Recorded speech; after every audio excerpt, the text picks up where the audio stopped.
Le bruit des bottes a remplacé le rire des enfants. Dans cette ferme giflée par le vent, la grosse horloge de la cuisine bat lentement les heures. Jean vit avec sa mère et sa petite sœur Lucie. Les difficultés sont grandes pour beaucoup dont les maris sont au front, prisonniers, ou au service de travail obligatoire. Les femmes les sont partout.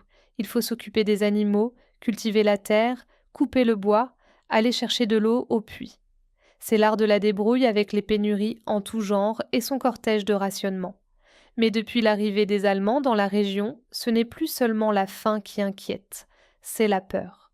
La guerre n'est pas une rumeur, mais une respiration dissimulée derrière les rideaux, entre deux battements de cœur.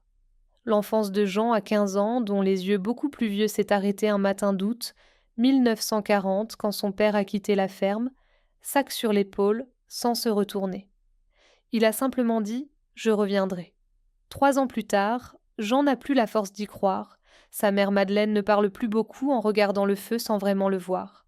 Et puis, il y a la nuit du 14 décembre. Ce soir-là, Jean ramène du bois. Il voit passer des ombres dans le chemin creux derrière le garage, des hommes jeunes pour la plupart armés, silencieux, pas la milice mais des maquisards.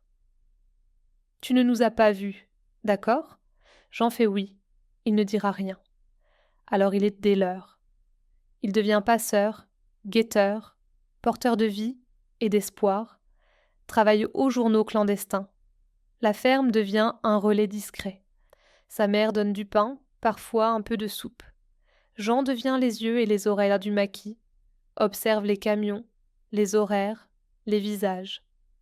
Dans la forêt de Mervente, chaque nuit sous la lumière pâle de la lune, Jean avance à pas feutrés sur un sentier dissimulé, une vieille carte cachée dans la poche de sa vareuse. Il connaît chaque détour de ces bois où il a grandi enfant. Dans la petite clairière avec les autres, il fabrique un hôpital d'urgence improvisé caché dans des huttes de branchage avec des brancards en bois où va soigner la jeune Marie, infirmière de Fontenay, avec des pansements, des fioles de pénicilline et du courage. Chaque blessé est un héritier d'espoir de liberté. Jean doit partir vers la grotte de pierre brune, une bouche de pierre cachée sous un bosquet. Il doit remettre un message codé placé dans son bonnet pour un prochain parachutage et d'autres messages pour des sabotages sur les convois d'essence, avec en plus des actes de guérilla sur les routes qui mènent à Vouvant. Un coup de feu éclate, il est tombé dans l'embuscade, blessé à l'épaule, il fait le cri de la chouette pour appeler ses camarades qui font diversion. Transporté dans la hutte de la clairière, les mains douces et le regard de la petite infirmière Marie, fait des miracles. Sa douce main caressant son visage devient un baiser d'amour et à l'ombre de leur cœur, cette mélodie d'amour devint leur secret. L'annonce du débarquement fait fuir les Allemands sur des vélos volés. Jean et Marie habitent maintenant pour toujours à la ferme du bonheur. Un rire cristallin s'échappe de la chambre de leur fille qui sourit le cœur en fleurs. Elle s'appelle Liberté, comme un vent libre et un futur à bâtir.